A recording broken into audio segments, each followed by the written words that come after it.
NFL free agency here, and somehow that's not the biggest news of the night.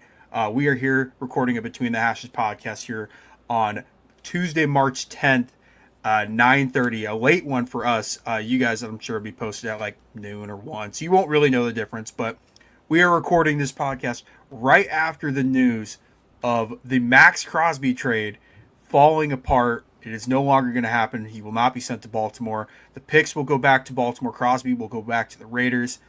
Fellas, I know I kind of just jumped into it and didn't really ask you guys how you're feeling, but I figured this was big enough news that that could be put on the back burner for a second. But what are your guys' thoughts on this move? Yeah, I mean, I posted a couple TikToks slash Instagram reels, whatever, if you guys want a bit more of my opinion on at least what I thought about Max Crosby on the Ravens. I thought that would have been a heck of a fit. Feels like we've been mocking the Ravens to get an elite edge rusher for the past like 3 years, and they had one for 3 days. But I guess he failed his physical or something, which, I mean, he missed the last 2 games of the season. We kind of already knew that he wasn't in perfect health, but he's been on track for recovery. So it kind of just feels like the Ravens were like, oh, we have more guys we want to sign in free agency, but we don't have money anymore. So we have like another, I don't know, 24 hours. Let's just call this one back, get some cap space back. That's kind of what this feels like. First of all, the last like 4 hours of sports news has been just unbelievable by itself. Yeah. If you haven't seen it, or if you're just someone that, yeah, we're changing the logo real quick. We're doing a They let me on the hardwood basketball combos. show. Yeah. Uh, yeah, Bam Adebayo passing Kobe Bryant for the most points scored in a single NBA game that was caught on camera. 83 points. Unbelievable. I don't think we'll ever see a game like that ever again. Dawson, how many free throws did he end up shooting? Dawson, you're muted. 43. 43. 36 for 43 from the free throw line. 14 for 16 from the free throw line in the fourth quarter in a game that they won by 20, by the way. So what a moment. Doesn't matter who they're playing. Like, that's just an unbelievable mark that I didn't think we would ever see someone ever score 80 again. And here we are talking about someone passing Kobe Bryant up, which, I mean, granted, Kobe's record was 81, so it wasn't necessarily like if you're going to score more than 80, you're probably going to pass Kobe. But credit to Bam. But back to the Between the Hashes podcast, as Dawson changes the graphic again. Yeah, this was weird. I got a notification. I may have gotten upset with ESPN this past fall, and it made me delete the ESPN app, and I used the Score, which I think purchased, funny enough, ESPN's ESPN Bet. But I don't think Disney owns the Score. I could be wrong, and if I am, I would love to be told that I am wrong on that. But I got the notification that Max Crosby is not going to be a Raven, and I was like, that's weird. Sometimes I get like memes or like weird social media posts or whatever from that app, so I was like, that's got to be fake.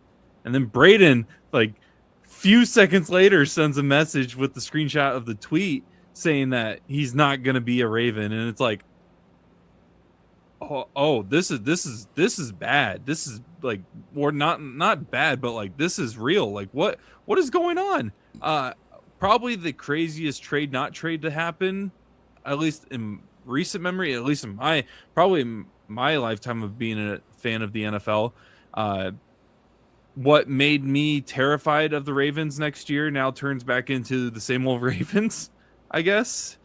And the Raiders are stuck per usual. So I if it's a physical issue, I'm interested to hear what the actual like issue is. Not that we like need like we deserve to hear what it is, but we probably will hear a little bit about something about it at some point. But this is crazy. Like, I don't know if I've ever seen this before. No, certainly not to this magnitude. A move this impactful for one team and impactful for the Raiders in that matter, because they would have gotten the 14th pick in the draft and a first rounder next year. Ian Rappaport's article came out about this trade not going through, and here's what he said in the middle of it. Quote, while Crosby is ahead of schedule and the repair was considered to be a best case scenario situation, it likely means he won't be medically cleared before free agency, which we now found out, or until the new league year begins on March 11th. Teams can trust their medical experts and project a player's health, so a trade is at least possible, but rarely are players not finished with rehab, including blockbuster trades.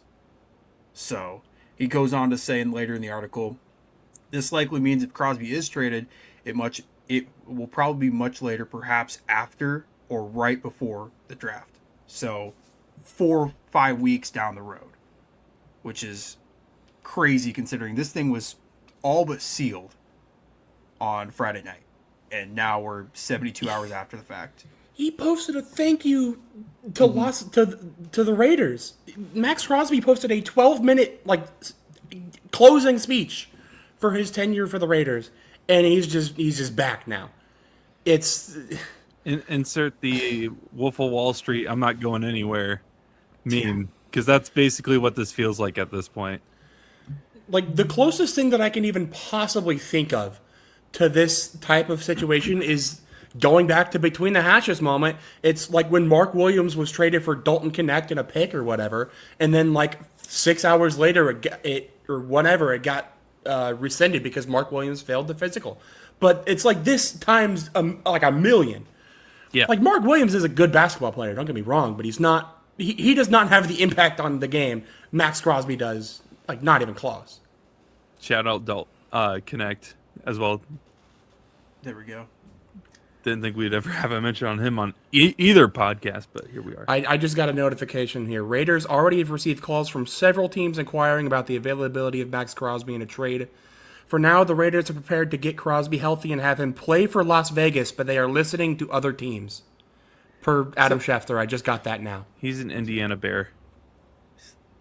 So that's my next question for you guys. So now this is no longer going to be with Baltimore. I would find it really hard to believe they even try to rework this trade later down the road. It seems like Baltimore's out of the picture. That his physical must have been bad enough to be like, we're not even touching this with a 10-foot pole. But where do you think some teams that Crosby could be traded to when he eventually is healthy enough where he could pass physical?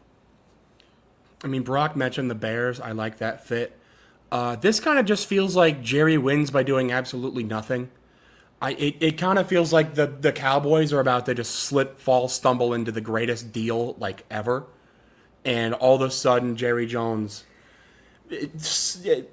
Luigi wins by doing absolutely nothing once again. It is... I cannot believe this is about to happen, but it kind of just...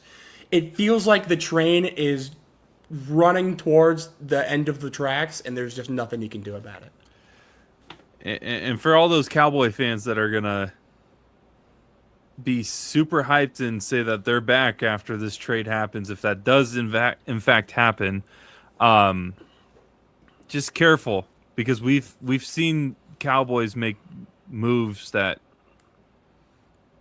people think shakes the NFL to its core and all the fans knowing that Dallas might be back, but here's the Cowboys. Here's the thing with Dallas making that move. Doesn't that contradict everything they did about trading Parsons? Not if they get him for one first-round pick. They traded Parsons. I guess if it's 80 cents on the dollar of what Baltimore paid or anything less than that, then it makes sense. But the reason they traded Micah to begin with was hey, we're going to get draft capital, or we're going to get cap space, and we're going to get a lot, we're going to have more flexibility. If they go around and 8 months later, not only trade a first-round pick for Quinnen Williams, which we all will forget, but it does happen. The Jets do have the Cowboys pick next year. And they go around and trade another first-rounder for Crosby, and they'll probably have to do something else in that trade. It just seems like really backwards thinking. I don't know if you guys share the same thought process I do. Yeah, I get that. That makes sense. But also I think a lot of why they wanted to make the trade to get rid of Micah, as well as draft capital and cap space, was I think like they wanted to establish run defense a bit more. Micah's not like the greatest run defender. Max Crosby is a very good run defender as well as a pass rusher. Like he's playing 97% of the Raiders snaps at any given game. So he is, I would say, at least 90% of the pass rusher Micah is, and is an even better run defender. So he kind of maybe fits more of what Jerry's looking for, but also like 6 years older. And I think he's still under contract for a couple more years, so it's not you're not having to worry about signing him to that supermax contract. And if you ask Dallas if the move was just basically like contradicts their move with trading Parsons last offseason, Jerry Jones would like find a way to not admit that. Like he would do everything in his response not to say at all that has. Yeah. I get what you mean, Dawson, for sure. But I don't know. I think Dallas doesn't really care. They won't ever admit that they did anything wrong, but at the same time, they'll take whatever they can get at this point, especially knowing that just this era of Dallas, the Dallas Cowboys is like, I feel like the seasons, if not the weeks, are numbered in terms of the current setup. I don't know.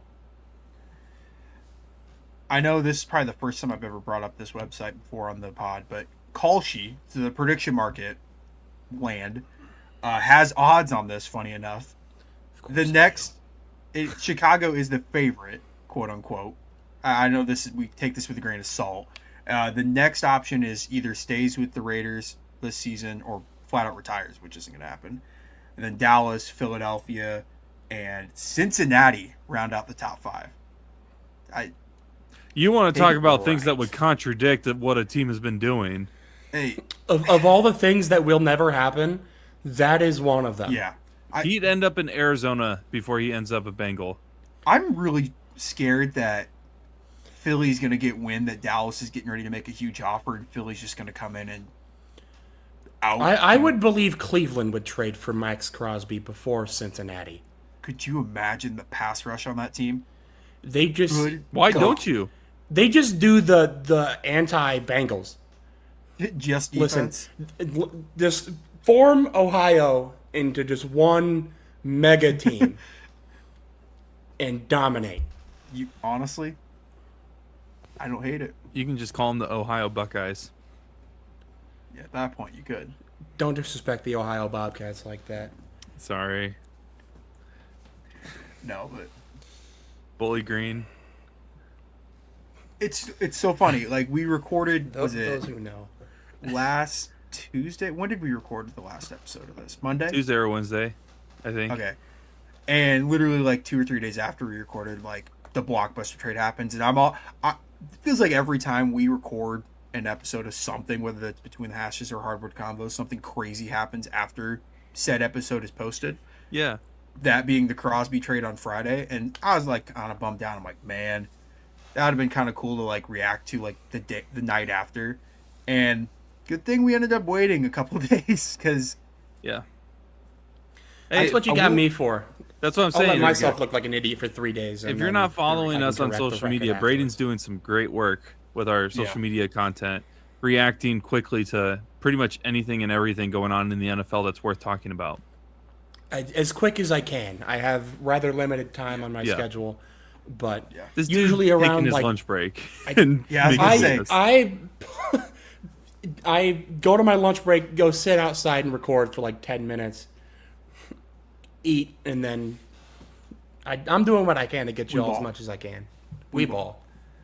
Ain't that right? No, and again, I guess this stems into like our next talking point, unless you guys have anything else to add on the Max Crosby saga. Where do you want him to go? Yeah, we kind of mentioned some teams. Where do you think he'll end up? Do you think he's still a Raider? I want him out of the AFC West because that is someone I just do not like playing twice a year because he's really good and he competes so hard. Like, even regardless of the record that the Raiders will have this year, because I'm sure they will not be close to a contender, he will still compete every single play. I want him in the NFC. I want you guys to have to deal with him Maybe not, I don't think the NFC West will get him, We are suffering enough. but Well, 'cause I do think it's going to be Chicago. Like that's always been like the I don't know what rumor. the cap situation is. Is there any chance he could find a way in San Francisco?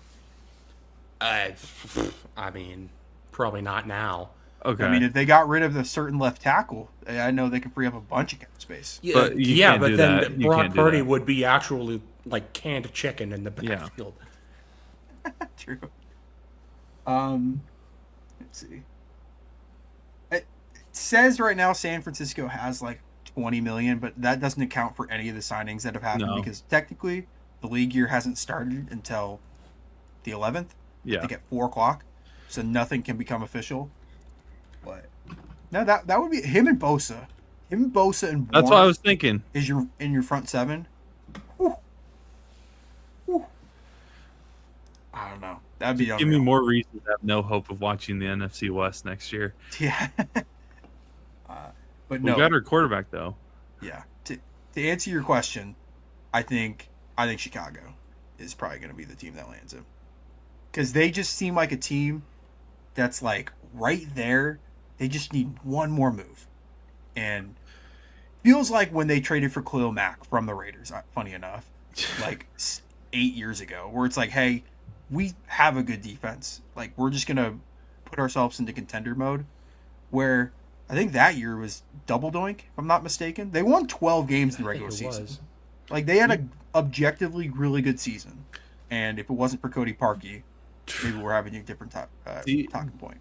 Do you know how funny it is that we have so quickly went from the Lions have a good future to has the Lions window already passed them by? Like, I don't even think it's a question. I truly am on the boat of like, I think the Lions may have like their window of being a locked like top contender, I think is almost pretty much passed them by. Not that they won't ever get back to that level, but it's crazy. Chicago's coming from them, obviously. And then other teams in the NFC have like tried to rebuild their rosters to the point where I'm worried that Detroit's getting left behind and they're going to be back in the situation where who knows if they're going to be even competing for the playoffs in the next couple years. Because, I mean, you got just in their division, you got Chicago, who, let's say they get Crosby, I think would be the front runner to run away with their division. And then, depending on what Minnesota does, you potentially have a race for second place between Green Bay, Detroit, and Minnesota.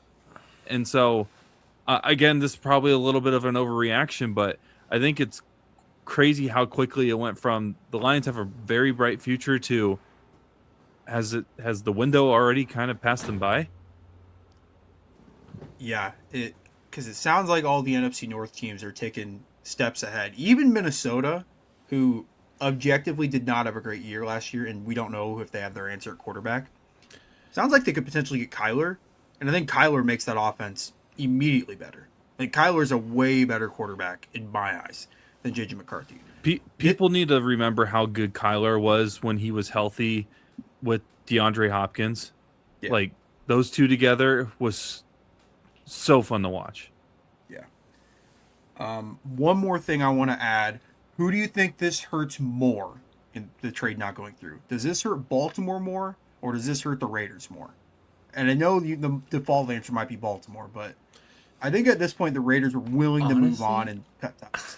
Yeah, I think this hurts the Raiders like a lot more. They just divvied out a ton of money to a lot of free agents, and now they just added $30 million back to their books.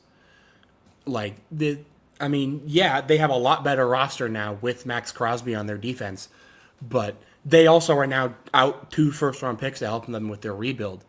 So, and Max Crosby obviously is not within their timeline to be able to like win anything with him. So I really don't. Yeah, I don't know if I don't think there's a way that he stays on their roster by the time the season starts, and they're definitely not going to get 2 first-round picks for him now.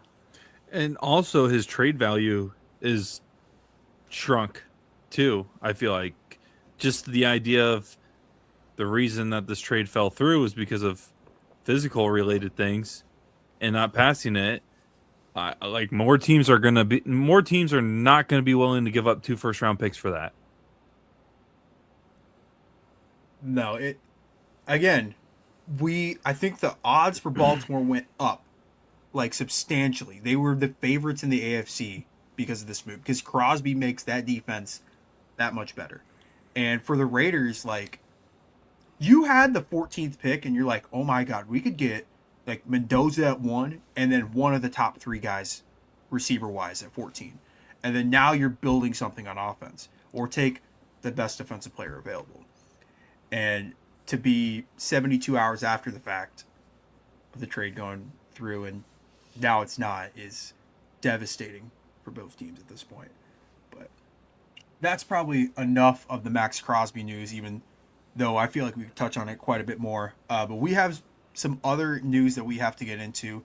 NFL free agency, the tampering period, I think it's what it's called, opened up yesterday at 11. So deals can be, agents and teams can talk to one another for the first time. Spoiler alert, these players and agents and teams have been talking for weeks now. No. And so deals can get announced but not official. But there were some pretty big signings right out of the get. The first one being for yours truly. Kenneth Walker has signed a 3-year, $45 million deal with the Kansas City Chiefs to become their running back 1. Fellas, what are your thoughts on this move? I mean, I'll give them credit. I didn't think that they'd do it. I didn't think they'd actually make the good signing, do the one thing that actually made sense to help get that roster back to kind of trying to compete again. But hey, they did it. They went and got an actual premier running back, which it really feels like the first time that the Chiefs have had an actual like top dog running back since prime Kareem Hunt, probably. Like the first game of Clyde Edwards-Hilaire's career. It really feels like it's been forever since Patrick Mahomes has had an actual like run game to lean on as well. So once they get him back, if they can grab a couple receivers in the draft, they got Kelsey back as well. If they could grab his heir apparent, if they don't already have him on the roster. I mean, I hate to say it, but this is why you never say never with Kansas City, is because they can just do stuff like this. I swear he was going to go back to Seattle. And split carries with Zach Charbonnet? No. I don't know, man. Did you see that Super Bowl parade when John I Schneider? did not see that until after he signed. I was gonna say John Schneider was like, me and Kenneth had negotiations, and Kenneth's like, I wish I would have saw that beforehand. I did not see Kansas City, though, as the landing spot as well. Credit to Kansas City for making the move. Maybe they still should have. Went after Breece Hall personally, but I guess Kenneth Walker will do. But you can thank the Jets for keeping Breece Hall in purgatory. You can just give them the third. No, we didn't want to. It's too much. Stop. Sorry. Stop. Like, come on. But it'll be interesting. I'm interested to see this Chiefs team next year, because the first quarter, depending on quarter plus of the season, depending on Mahomes' ACL recovery, is going to be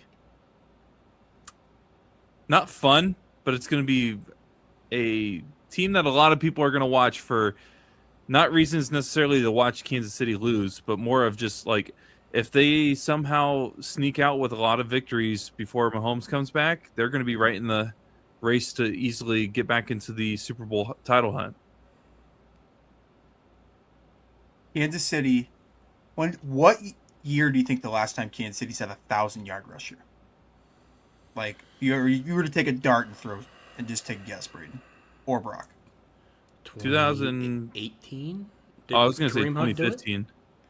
2017. They have the second longest drought without a 1,000-yard rusher in the NFL.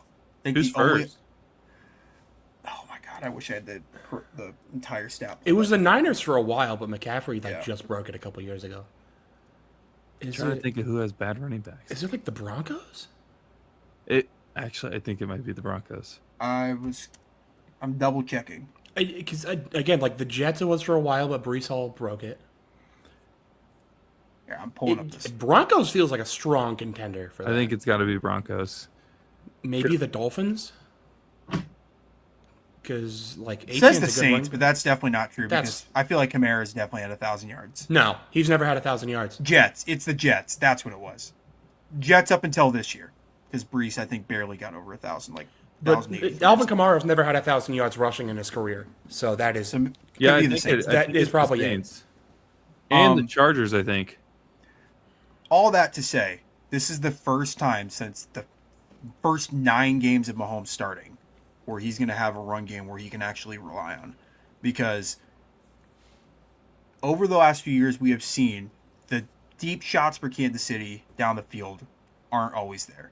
And it's putting a lot of pressure on Mahomes to really just make some magic happen, run around in the pocket, and either find Kelsey, find Rice, Worthy, anyone. It just made Mahomes' life really difficult. I mean, we saw this year. He was running for his life. Didn't really trust his receivers downfield. This, if anything, just allows Kansas City to say, you know what? 15 touches a game, maybe even 20 touches a game. Kenneth Walker's just going to run the ball up the middle. And we're going to make the defense have to guard the run a little bit. Kansas City had 3 explosive runs of over 20 yards last year. One of them was by an actual running back. One was by Mahomes, and one was by Xavier Worthy. So, this had to be done. I didn't think it'd be Kenneth Walker. I honestly thought it'd be Etienne, which we'll get into in a second. But I absolutely love this signing. It's a little bit of an overpay in my eyes, but he just won the Super Bowl MVP. He rushed for almost 1,000 yards. Like, Kenneth Walker is the absolute real deal. Braden, I'm sure you're happy, though, that he's no longer in the NFC West. I mean, yes, What about me? but also like Brock, you are the too. Chiefs, really. Brock's just happy because the Cardinals have been making moves, dude. Oh yeah, we're stacking the roster right now. You got your quarterback one of the But- future, dude. By the way, I did look. It looks like 2 teams are tied for the longest streak because Brees got 1,000 this year, right? So Yeah. it's got a- it's between the Chargers and the Saints. Yeah, I guess with 20 the Saints and Chargers, 2017. they've always had like Eckler or Kamara, which are receiving backs. So I guess that makes sense. And it wasn't but even Eckler. Melvin Gordon. Yep. Yeah. That was the year he got his contract. I'm pretty sure. There Because you I go. remember he got a bag and then Yeah. got hurt, I'm pretty sure. I think that sounds right. Trying to remember what's the next move I have ready for. Oh, here we go. Dude, Jalen you're Phillips, frisky Panthers. dude. Shout out the frisky Panthers, dude. The Panthers went off this free agency, dude. They Jalen sound like Phillips, every good player. yeah. Jalen Phillips signed a 4-year, $120 million deal, an average annual of $30 million per year. Guys, any thoughts on this move? I mean, I think it's the most expensive deal signed in free agency thus far. I think he's the only one that's touched 120 million. But any thoughts on this one? It is kind of crazy how he had, 2 season-ending injuries in Miami, had to medically retire from UCLA because he had too many concussions. Gets traded to the Eagles, has like 5 sacks, and then gets $120 million. Like, this is... on one hand, it kind of is potential, man. And on the other hand, it is like... Even in a very small sample size, he is still proven to be a game wrecker. So, if he can stay healthy, this is like exactly what the Panthers needed to really be able to kick up this defense, and this could be a very, very nice signing. But there is also a more likely than not chance that this probably blows up because, once again, this guy just cannot stay healthy to save his life. The moves that the Panthers are making couldn't have happened in a better offseason in terms of like their division, because their divisional teams or their rivals are collapsing as we speak. or not like collapsing. One of them lost a key. If you're a Tampa Bay fan, I'm sorry. Anyone that has stock in them, sell it. Atlanta, they lost a key part to their offense, or at least in recent memory. This is a great offseason for the Panthers. And the Saints are the Saints. If the Saints improve in the next couple years, they could maybe sneak up on them. Similar to what the Panthers, I feel like, have kind of done in this division. Because it seemed like everybody was like, okay, Tampa Bay is going to be here for a little bit, and then maybe Atlanta can get here. And then after one bad year with Bryce Young, everybody was like, oh, the Panthers are not going to be anything. And then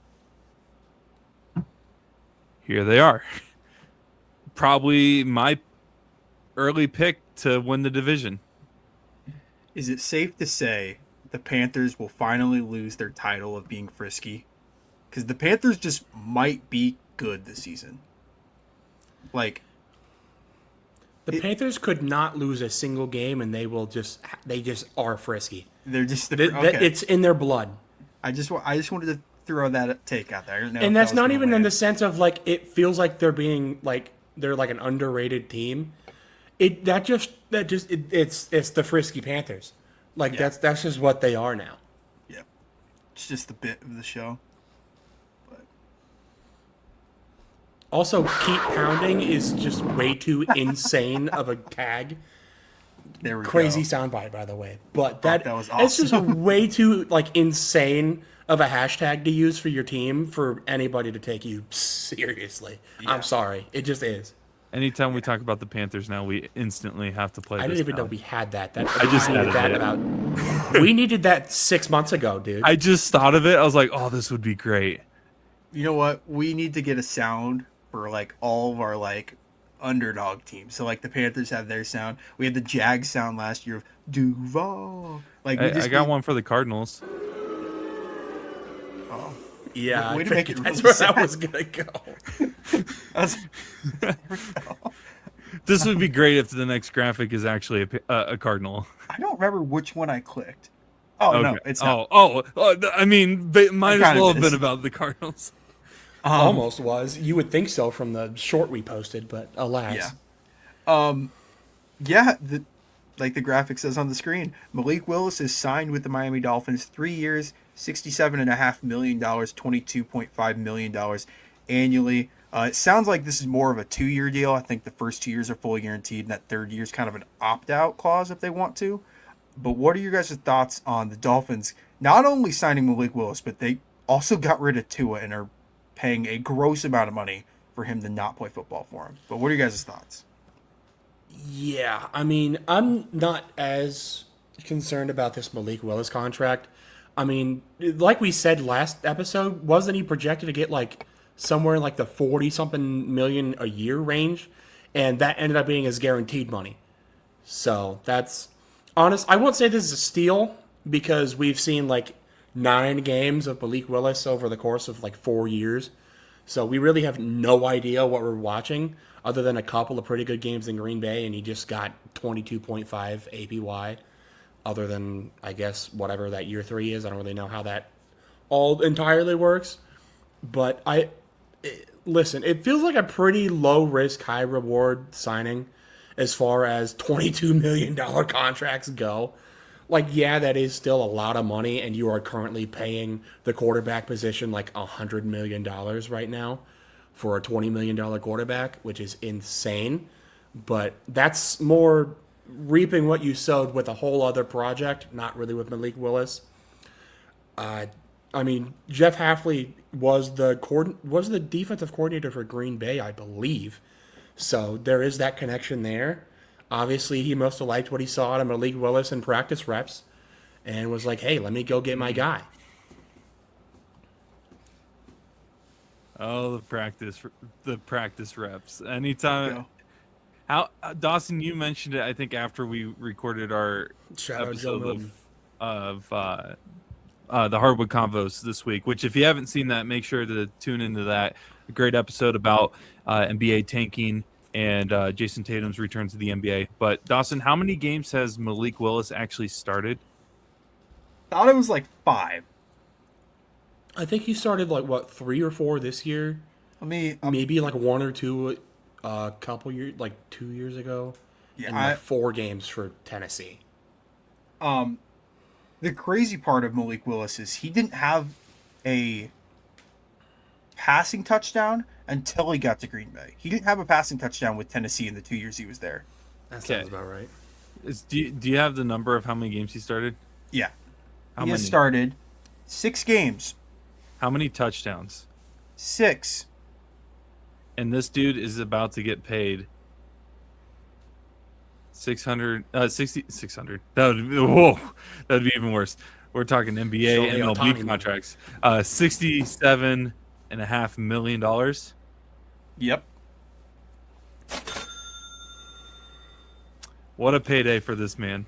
I may have or a may fun- not be thinking of the wrong guy here, but does the name Matt Flynn ring a bell for anybody? Oh, Yes. yes. Is this not just the next Matt Flynn contract Might be.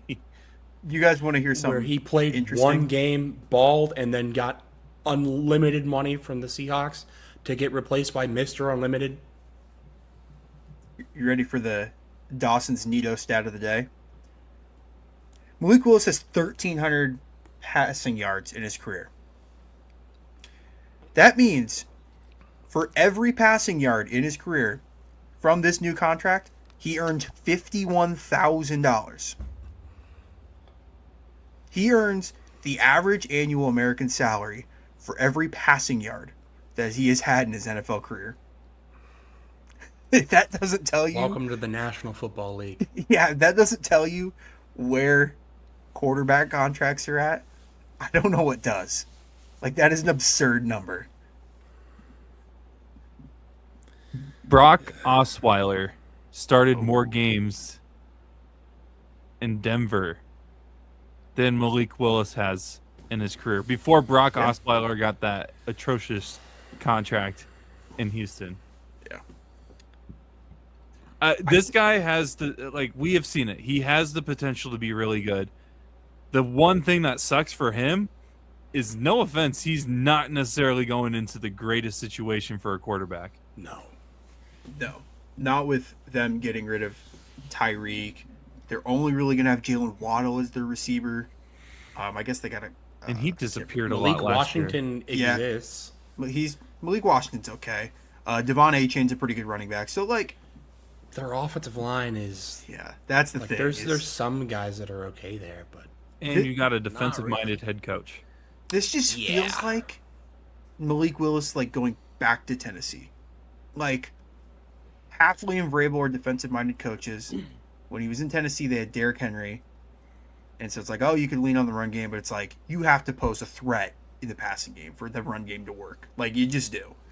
I think when Willis got drafted there, I don't think they had A.J. Brown anymore. I think that was, like, 1 year of Calvin Ridley, or there was some goofy wide Julio I Jones. think he may have been drafted. Yeah, the same year. Was it the same year he got AJ Brown got traded to the Eagles? Was it that 2022 draft? I think so. Yeah. I'm pulling up. This is just oof. Yeah, the leading receiver his rookie year with Tennessee was Robert Woods. If that doesn't tell you the receiver Yeah. state that Tennessee was in. I'm not saying that Arizona is that much better of a situation, but I feel like the weapons that Arizona has puts you in a better position than what Malik Willis is walking into in Miami. Yeah. Granted, the division that the Cardinals are in is literally just a gauntlet anymore.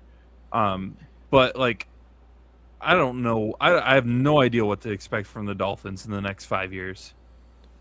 If anything, they'll be fun. You know what? Just let him cook.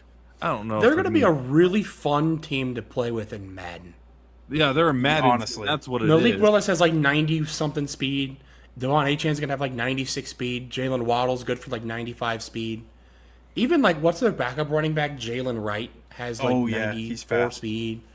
Like they just have the Madden team. They do. But no, this this certainly caught me off guard because I really thought he was going to go to Arizona, but then when it like with the relation with Jeff Hafley, I mean it kind of makes sense, but I thought Arizona was really going to be all over this. Sorry, Brock, but I thought so too. So that's why I'm like more confused now what Arizona's next move is, because I was more of like accepting that this is what they're going to go with, and now I really don't think that they're going to be trying to find their next quarterback this season. I think they're looking towards next year already. which I could kind of understand the Cardinals not wanting to go for Malik Willis because Malik Willis kind of just is cheaper but worse. Kyler Murray. Yeah. That is an actual respectable quarterback height. Like, that's pretty much it. I mean, you're not wrong. I get not wanting to I get not wanting to replace the same guy with the same guy, but also like, Malik Willis could do like, I don't even know, like below league average and probably do. No offense, but probably better than who they actually signed is going to do. Yeah. Then again, they had Jacoby Brissett throw for like an NFL record amount of completions. NFL record holder. Who knows? Jacoby Brissett. Who knows, man? There we go. Oh yes. I don't remember which ones I clicked. We keep setting up the Cardinals quarterback, and then it keeps here. not popping up. Can we want me hit to on do it that one? next so I can? Can we just skip There we to go. that, and then we we go. can go back? Okay, let's just do this. Well, speaking of the Cardinals, they ended up did Great make it. transition. Yeah, they made a great quarterback move. They signed Minshew Mania, dude. What's not to love about Gardner Minshew? Started one game for Kansas City, tore his ACL in the game. What's not to hate He did about not tear Gardner his Minshew? ACL. It was feared that he did, but it was a bone bruise. He's actually Okay. healthy, so there Well, is like, at least that. What's not to hate? I'm not gonna lie. I think I've been one of the only like. I was like, oh, Minshew Mania for like the memes when he was playing, but I never liked watching him play when he was on any of the teams that he's been on in his career. So, If you watched the Iowa State versus Washington State Alamo Bowl, if you're an Iowa State fan, you probably don't like Gardner Minshew. I do very not much. like him. That's why I'm not happy about this. Like I'm the not memes are cool, happy. but like we do not forget. Yes, he's had moments. I get that. I will say though, I think this is more of a sign that they're not like they're gonna just probably stick with Jacoby Brissett for another year. I almost feel like, if Gardner Minshew is your QB1 next year, oh my, Yeah. I don't even want to know what that's gonna look like. So, I will say, They did get him cheap though. I was gonna say the literal exact opposite of Malik Willis. Minshew is significantly cheaper and has significantly more experience playing NFL games, which is a foreign concept to the Miami Dolphins, I guess. Has started 47 games in his career. He's not been like horrible. Obviously, everyone remembers his time in Jacksonville, like his rookie year and second year, where he was actually like pretty good. Then he bounced around the league and went to Philly for a couple of years, Indianapolis for a year, which I think he was a Pro Bowler with Indianapolis, which is kind of crazy. Then was with the Raiders, and then obviously last season spent being a backup for the Kansas City Chiefs. So it's a guy with experience for whatever that's worth, but it kind of like Brock said, kind of just feels like they're looking at 2027 for their quarterback. Lenore Sellers is your next Cardinals quarterback. I don't know what they're gonna do. I don't think they end up doing what everybody else tells them to do anymore. They never really have. Or yeah, this is they want Arch. That's what this means. Okay, so that was my next question with this. Do you think this like completely rules out like NFL draft this year? Because now that like they're not Who? Ty Simpson. I mean, we talked about that last episode. Brendan Sullivan.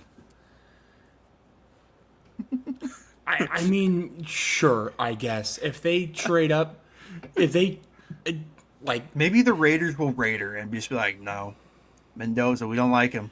if the Raiders Raider They do the that? if the Raiders Raider and the Jets Jet, I am never watching this sport again. If they do that and I'm Arizona, I am calling New York. Like you don't even hesitate. Like That's like a blank check scenario. It's like, Oh. dude, whatever. Have the farm. we will trade you the entire franchise. You can even have the turf, Well, dude. Was it the Ricky Williams trade where Ricky Williams got traded for every single pick from the New Orleans Saints that year Yeah, someone and the was first high rounder on next that. year? That would be so funny. Oh my gosh. I hope you guys got that joke. I didn't even hear it. But Yeah. Oh, sorry, you- I say it said again. someone was high when they were making that trade. somebody was. Yeah, somebody was. I don't know who. All right. Do you guys have any other thoughts on this one before we get into our? I think there's 2 more moves we're going to talk about. I'm sad. That's where I'm at. Right. All right. Being a Cardinals fan, and Brock, you can confirm or deny whether or not this is true or not, but being a Cardinals fan has to be like being like a citizen of Gotham, like just a regular dude in Gotham.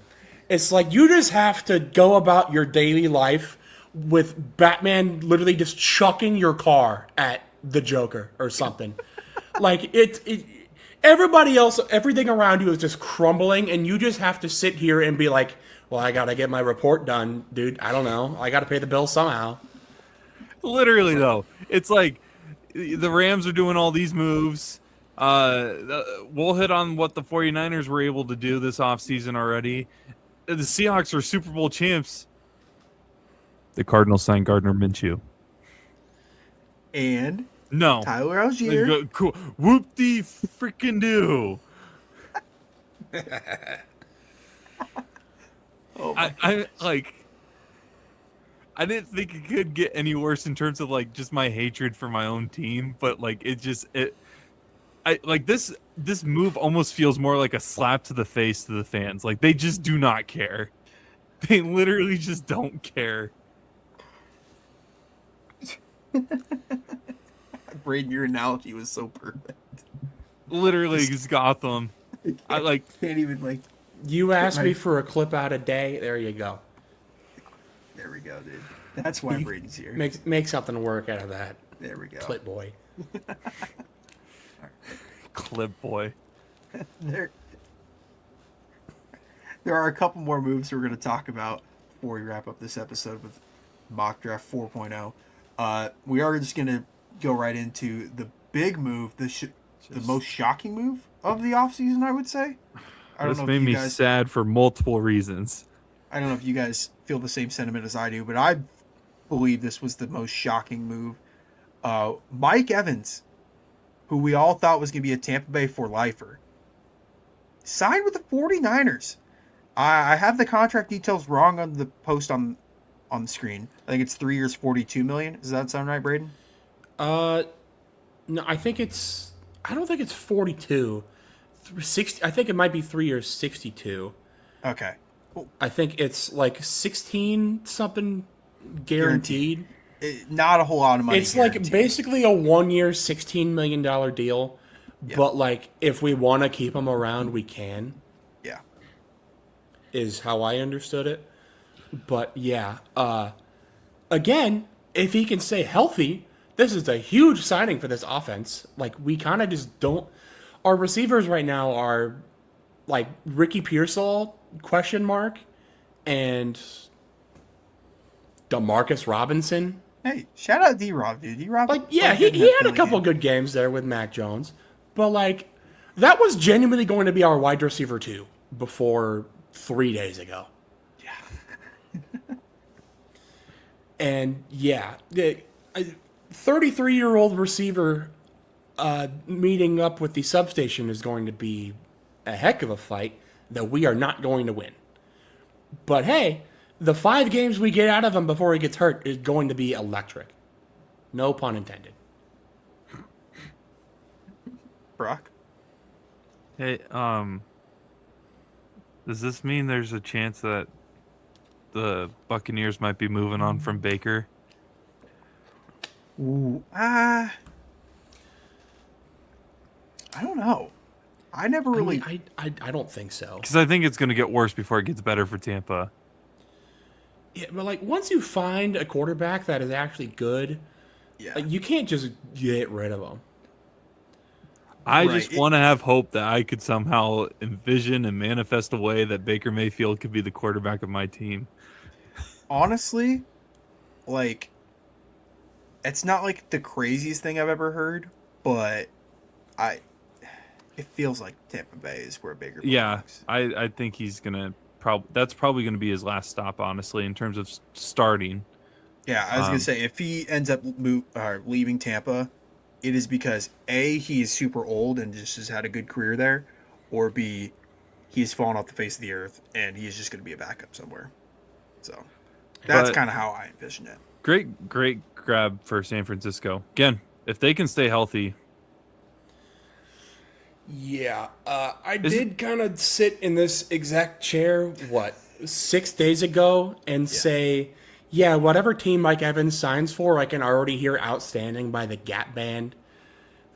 I didn't quite think he was going to sign it with my team. So, but hands up, my bad. I already have to apologize. We'll see if that clip ends up becoming true, but for the sake of I don't want it to, I'm just gonna apologize now. Mike Evans, you are my wide receiver one. You are not my fire. You are my wide receiver one. Or you like my whatever the words are. I don't know, man. Yeah. shout out No. the Gap Band. That is a banger song though. It is. Slander memes aside, that is just a good song. No. Obviously, Mike Evans, this was the first season where he didn't reach 1,000 yards with Tampa Bay. He dealt with a lot of injuries, though, so I'll give him a slight pass for that. And Tampa Bay, that wide receiver room was really crowded. Like, Chris Godwin was really good when he was playing before he got hurt. And then Emeka Ibuka to start the year. I think we all thought he was going to win Offensive Rookie of the Year. And then he kind of just, like, plateaued and then kind of fell off. And even like Tez Johnson was playing like meaningful snaps from last year and playing well. So it kind of just felt like I'm sure Tampa wanted to keep him, but man, that's a For the money. like you said, Braden. He's a Tampa Bay lifer. Like there's just some guys that you just see him in one jersey. That was Mike Evans. All right, boys, I got to sign off for the night, but appreciate you guys allowing me to hop on at least for a little bit. But There we go. I can't wait to see your guys' mocks, and Yes. yeah, hopefully when the show is posted, hopefully I can get it up either Wednesday morning or Thursday morning. But hopefully there's no Max Crosby 3.0 within the 24 Well, hours of that being posted. If there is, then Braden will hit on social media. I'll trek my way out to the parking lot and record another There we go. TikTok. All right, I boys, guess. have a good night. Yep. We are gonna wrap this up with one more signing and then mock drafts. We're gonna try to speed up. The last signing of the day, Tyler Linderbaum agrees to a 3-year, $81 million deal with the Raiders. Honestly, this move made sense when they didn't have Crosby because they had this money to give. But now it's like, okay, you're paying a center $27 million, which I'm a University of Iowa grad. I will always say go Hawks. That's a lot of money for a center. Like, Yeah. I'm not saying center's the least valuable position on the O-line because it's not, but man, that's a lot of money for a center. It clears the second place by I think $9 million because I think Creed Yeah, Humphrey's that around is- 18 or 19 million. Yeah, that is a lot of money, and you're right. When they didn't have Max Crosby on the books, it made sense. Go ahead and pay a center ungodly amounts of money to help protect Fernando Mendoza and make sure you're above the cap floor. Like, that makes sense.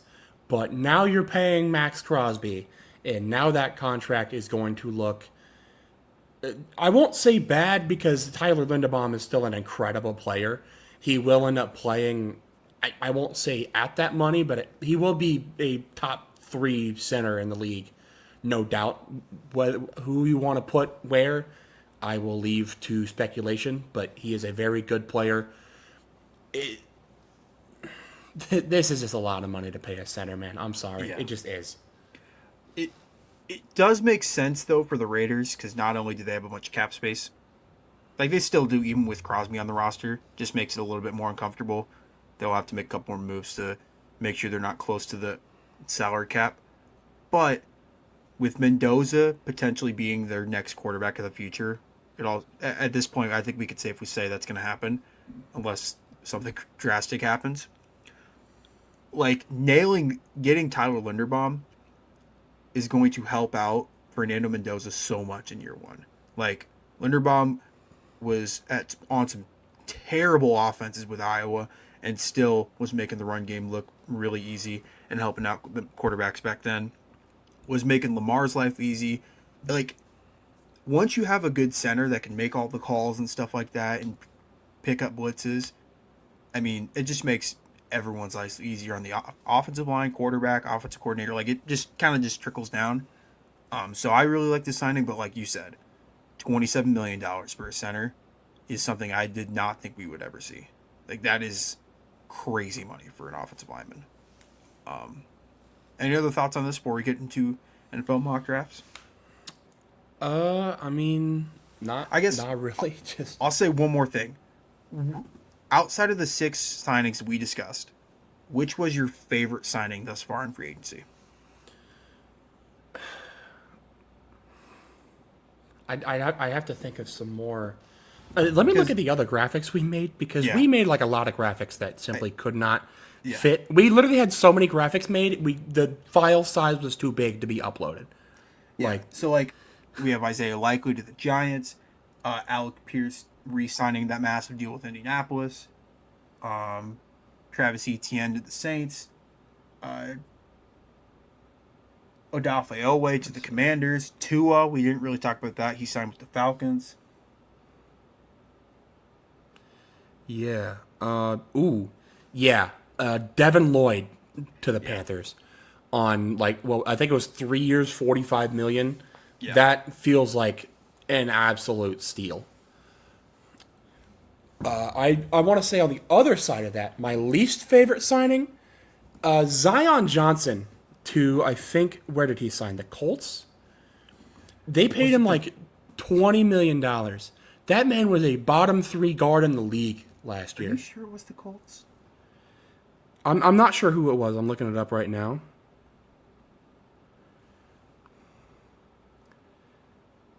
Where did he sign? The Browns. He signed with the Browns.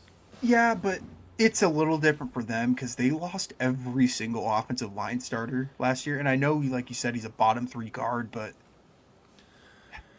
They could have gotten anybody else. And they paid him.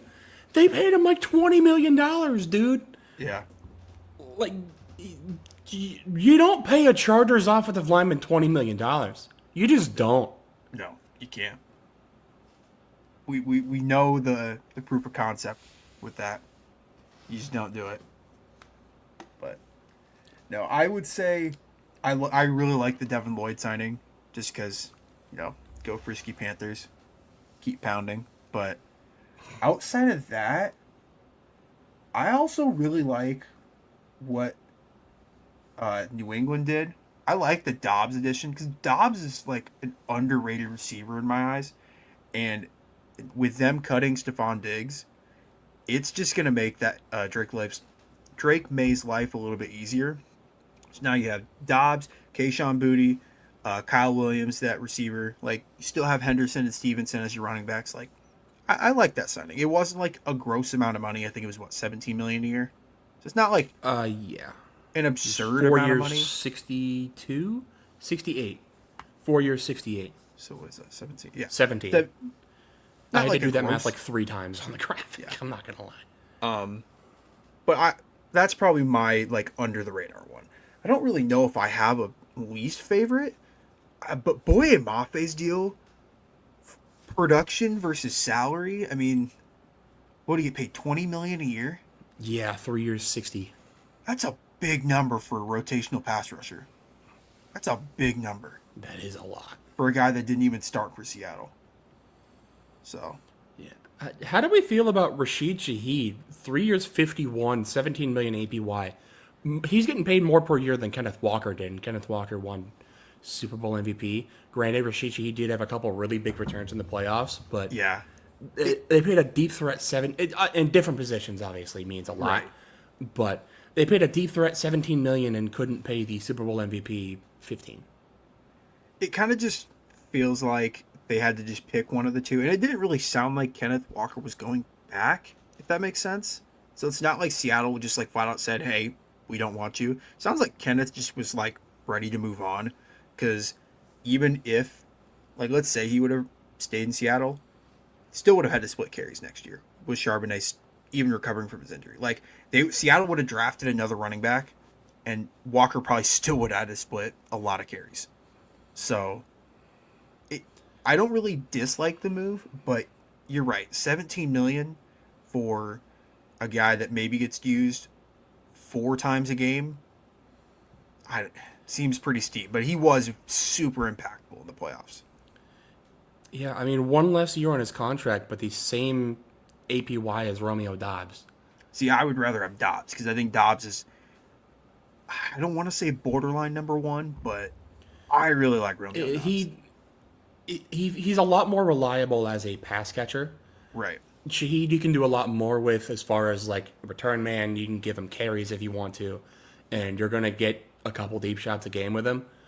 But Dobbs is a lot more reliable of a target, I think. It just kind of depends on what you're looking for. And Shaheed knows the offense already, so. Well, I think plus Seattle, with already having JSN, who's a really reliable target, Cooper Kupp, who's like got glue on his hands just because he catches everything. Like, they were comfortable with that. I think they just wanted that, like, hey, that 2 or 3 times down the field each game we're going to take a shot. And look at the impactful plays Shaheed made in the playoff run. Not even the playoff run. The one I think of the most, it wasn't even the playoff run, was that Week 16 game against the Rams, where he took that punt 50 yards to the house and kind of like gave Seattle momentum to end up winning that game and give them home field. And like, it just kind of compounded off that one play. So no, I don't dislike the move, but it's a steep price for Shaheed. But that will do it for free agency talk of this episode. If anything crazy happens from now until like next week or 2 weeks from now, whenever the next time we record, we'll make sure to have our instant reaction on all of our social medias. So you can get the up-to-date info from all of us on how we feel about certain moves. But we're now going to get into NFL Mock Draft 4.0. It's crazy we're already 4.0 in. Braden, I'm going to let you have the 4. Do I even need to still say number 1? I mean, You could start, we know honestly, who it is. you could start the draft at 3 if you wanted to, because I think we both know who's going 2 at Yeah. this point. Our Fernando Mendoza, unless he gets struck by lightning in the next month, will be the first overall pick. Either him or Spytek, the Raiders GM. Like, actual horrendous things would have to happen for Fernando Mendoza to not be the 1-1. And even then, I think it's still a non-zero chance. But, yeah, there's nothing more that needs to be said about him. And honestly, probably the same at number 2. I mean, it's a lot more likely that Arvell Reese won't be the second overall pick than Mendoza won't be the first, but kind of just seems like consensus. It makes sense. I don't think I need to say much more about that. Number 3, I've had Love here before, but I'm going to go back to Maui Noah. I feel like the most complete offensive line prospect in this class. I mean, was a beast at Miami. Has long enough arms to make it work at tackle. Some don't know. They're like right on that borderline, but he's slightly above the 33 threshold. I think he's 33 and a quarter, if I'm correct there.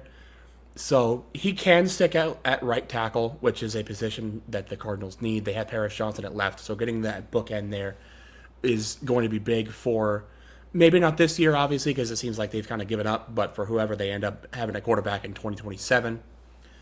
Number 4, David Bailey. I've kind of dogged on David Bailey a lot so far this draft cycle.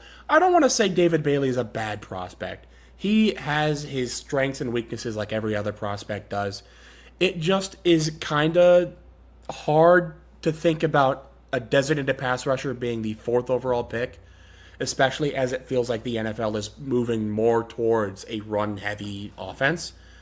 But David Bailey is really great at what he does, and if he can make it work, if Tennessee can find a way to get him involved in a good big way, I think he will be a very good player at the NFL level.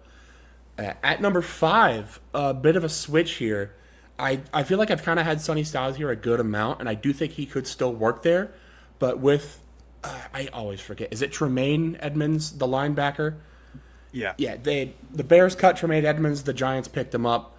So linebacker not as big of a need. I'm going to go with Carnell Tate here. They lose Wan'Dale Robinson to the Titans.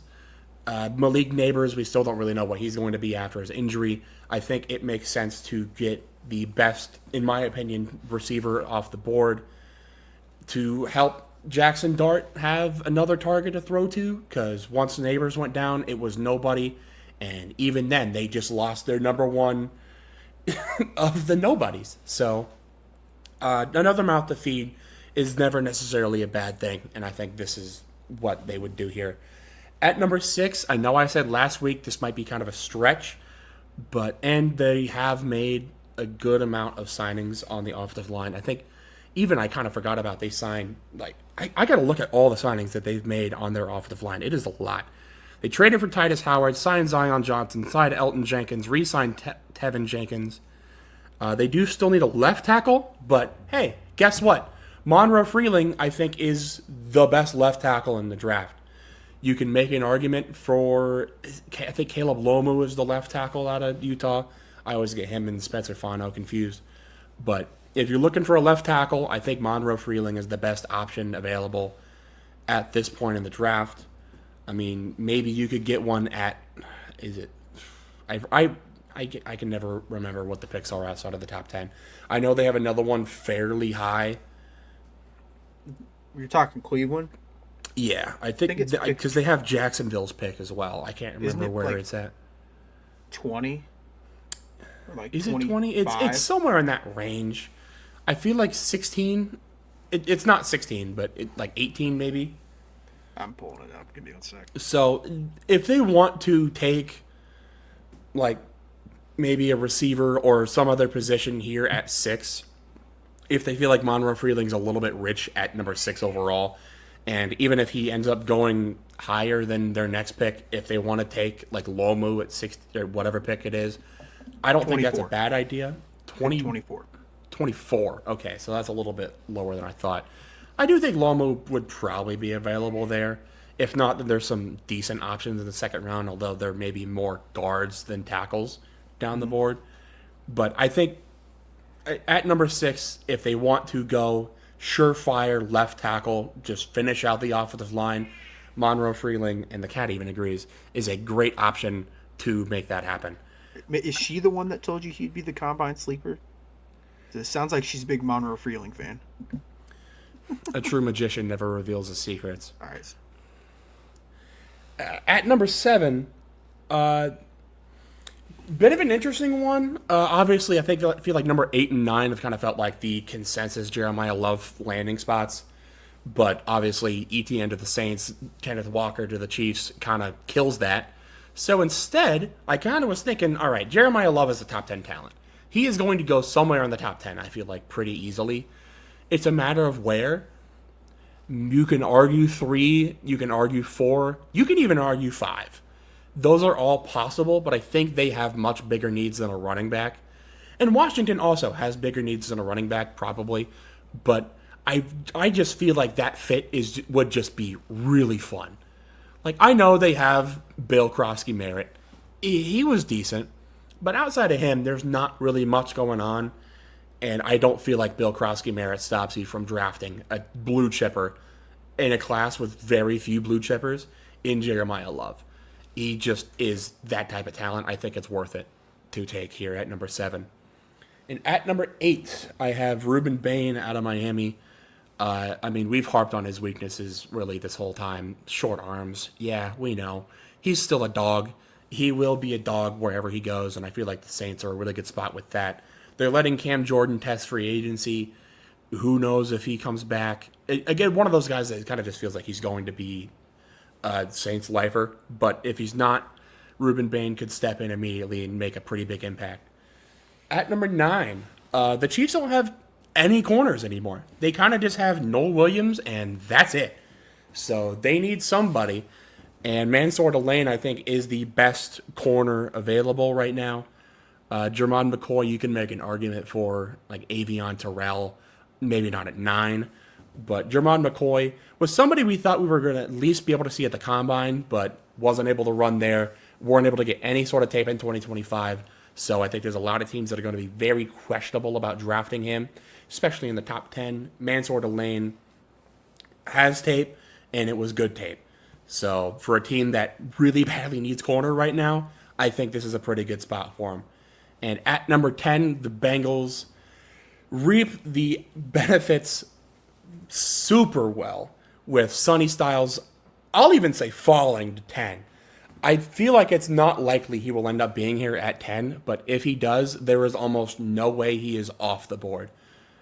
Honestly, in general, the board has fallen very well for the Bengals with him, Caleb Downs, that even like the interior guys, Caleb Banks, Peter Woods, are not out of the question. Really, their pick of the litter on defense they really have here. Sonny Styles, I think, is just BPA on defense. I've said enough about Sonny Styles over the process. He is just incredible. Yeah, I really like your mock draft. I know I asked you for yours, was it yesterday? And you're like, no, let me just, I guess, see a couple more free agency moves. And then now it makes more sense why we wanted to wait the extra day on these. Yeah. For my mock draft, again, me and Braden have the same 1 and 2, so I will not spend too long on that. But Mendoza at 1, he's the best quarterback in the class. The Raiders need quarterback. Enough said. At number 2, Arvell Reese is the best pass rusher, arguably, in this class. If not best pass rusher, best defensive player in this draft class, for sure. And the Jets, they've made a lot of moves in free agency, honestly, to bolster that defense. I think they acquired Micah Fitzpatrick. They brought back an old friend in Demario Davis. So that's kind of a fun little wrinkle, whatever that's worth. But Arvell Reese is the pick here until further notice. At number 3, I don't think I've had Bailey to the Cardinals in any of my mock drafts. But I'm like, you know what? After the move of Algier going to the Cardinals, and I think the Cardinals just re-extended James Conner, I'm like, you know what? I'm not going to go Jeremiah Love here. And I think the Cardinals could still improve that defense. I know the pick has always been offensive line here for me in my past 3 mock drafts. But you know what? We still have 5 weeks to go. I figured I'd just play out a different scenario for the Cardinals. And David Bailey is an unbelievable pass rusher. Leaves a lot to be desired with the run defense, but man, he can get after the quarterback. At number 4 is where Jeremiah Love ends up falling. Part of the reason I think the Saints and the Chiefs signed running backs in free agency was because they don't think Love was going to be there. It really sounds like Tennessee, Arizona, Washington are like the Jeremiah Love landing spots. And I think Jeremiah Love with Cam Ward is going to would be a lot of fun. They still have to hammer home some more receivers because is it Alec Ayomanor? Is that how you say his name?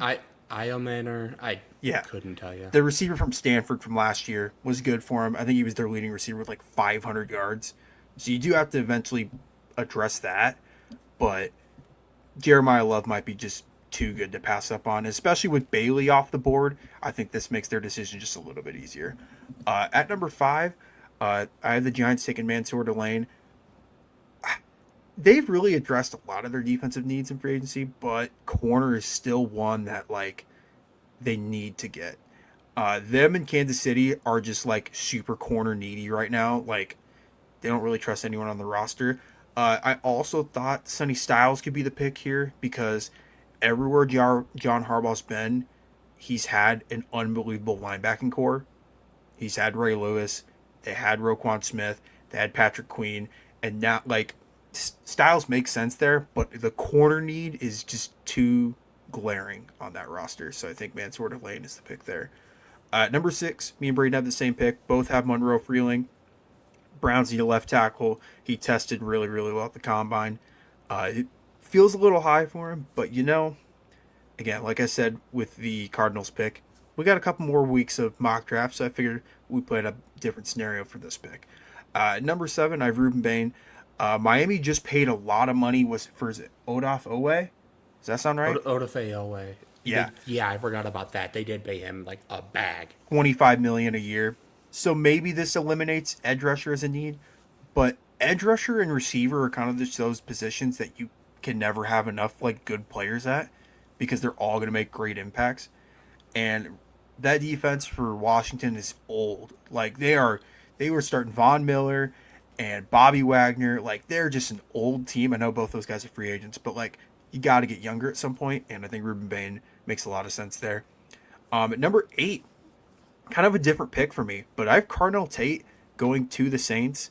The Saints like Ohio State wide receivers. They've drafted Michael Thomas in the past. They have Chris Olave on roster right now, and I think now that you've addressed the running back position, and who knows what they do with Kamara, I think the nucleus of Tyler Shough, Travis Etienne, Cardinal Tate, Chris Olave could be fun. Could be a fun little offense to watch. Tate, I believe, is the best receiver in this draft, and I think he makes a lot of sense for New Orleans. At number 9, I have Mekhi Lemon, the receiver out of USC. In my opinion, just like I addressed last week, I think I've had receiver the last 3 mock drafts for Kansas City. You have to assume that Rashee Rice will just not be on roster next year. Whether that's, I don't think he's going to get suspended, but like he will not be signing an extension with Kansas City. So you have to address wide receiver. You've addressed running backs. You don't need to reach and potentially trade up for Jeremiah Love. But you need to address either receiver at this pick or corner. So I like Braden's option of Mansour Lane if he's there. But in this scenario, I have the Giants taking him at 5. So I think Mekhi Lemon would be a really good fit for KC. And just like me and Braden also have, I have Sonny Styles at 10. Again, just kind of falls into Cincinnati's lap at number 10. He, in I think some of our mock drafts, has been as high as number 2 or 3. And he falls here at number 10. Cincinnati's defense is just so bad that they just need to address a position at this point. So I think Sonny Styles can make a lot of sense for them. Do you have anything to comment on my mock draft before we wrap up this episode? Yeah, I guess my only question, maybe not even a question as much as I'm surprised Maui Noah falling out of the top 10. That, it's not impossible, right? Because there's no such thing as an impossibility in the NFL draft. But like, I mean, now that I say that, like 8, I guess makes a bit of sense if you want to put him at right guard, because Cesar Ruiz just cannot be your starting right guard. He's just not good. But there are also a lot of really good guard options in the second round if they wanted to go that route. I mean, 9, like you said, if Mansour Delane is there, you kind of just have to go there. Just because I think the receiver options at pick 29 are a lot better than the corner options at pick 29, I feel like. But in a world where Mansour Delane is off the board, it feels like any other corner is just like way too much of a stretch. Right. Like McCoy has been hurt. Avion Terrell is small. Yeah. And the Like- thing with Kansas City is they do not like small corners. McDuffie is the one outlier, No. but every single other corner on the roster. Even is then, they above- traded him. So Yeah, I was going to say, every corner on the roster is like 6'2" or taller. So they don't really like the small corners. Yeah, so if they do like the bigger corners, I could see. I know there's a really big corner. I'm trying to think of which one it is. Is it Colton Hood? He's that the I'm other thinking of? Tennessee corner. Does that sound Yeah. right? Yeah. Yep, that's him. So him at 29 is not impossible if they do end up going Mekhi Lemon at 9. So I don't hate that. Otherwise, yeah, I mean, I think David Bailey at 3 is an interesting thought experiment. It kind of just feels like it almost has to be offensive line or Jeremiah Love. But yeah, I mean, bolstering the defense is never a bad idea either. So this is interesting thought experiment here. Yeah. And like I said, we are 5+ weeks away from the NFL We got draft. time. Yeah. I think maybe 5.0 that we'll do next week or maybe the week after. We'll expand it to maybe the top 20 or maybe the top 15. Include teams like Miami, Dallas, the Rams, Baltimore now, and Tampa Bay into that mock.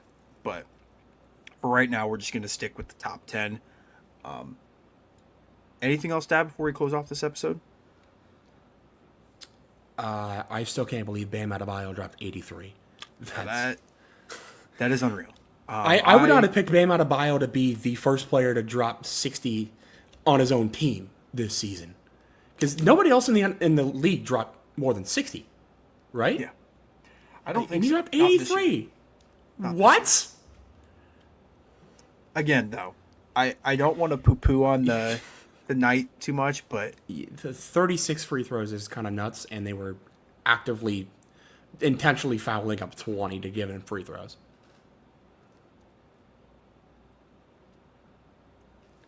So I'm just gonna look up a something. bit of a bit of nasty work, but hey, doesn't matter how you got there, you did it. I was just going to look up something. It's like a Sam Darnold ring. Like, does it feel nasty? Yeah, but you did it, and there's nothing we can do to take that away from you. We always think of like prime James Harden as like the foul merchant, even like Shea right now. James Harden's most free throws in a game ever for his career is 27. So he had 16 more attempts than a guy we all think is a foul merchant. So, again, 83 points is unreal. I don't know how many more times we're going to see that in our lifetime. That cannot be understated. Isn't Alex Sarr supposed to be like a really good defender too? Yep. And Bam Adebayo just dropped 83 on his head. Yeah. That 83, dude. if you Is would've- Bam Adebayo just MP? Like, is that what's happening right now? Is this his career? if you had a draft of NBA guys that you think would break this, like the next milestone for scoring record, Bam Adebayo is not even in the top 40 for me. Not even like I said, I feel like there are players on the Heat that I would pick before Bam Adebayo to drop 83. Like, I would have figured Tyler Herro would have done it for sure Yeah. over Bam. No, I don't disagree. Be sure, if any other crazy free agency or any trades happen in the next week or so, be sure to follow the socials. Get all our instant reaction. Braden's been killing it over there. We will have some clip outs posted of this podcast at some point throughout the week, as soon as Brock gets the full episode up. But yeah, fantastic episode talking about NFL free agency, the Max Crosby trade saga, and reacting to mock draft 4.0 as we are getting closer and closer to the NFL draft. Did we even talk about the Trent McDuffie trade? But you made a short about it, so I mean, That's true. I did. But, like, hey, if you want to know our thoughts, follow the socials. I think Otherwise- that's the one short I actually remembered to say, hey, make sure to see the full podcast next week. Yeah. We didn't even talk we are about it. gatekeeping You know what, man? our thoughts Whatever. and opinions, unless you Whatever, watch man. the short. So, nope, that'll do it for this week on the Between the Hashes podcast. For Braden Bankin and Dawson Livingston, we're signing off.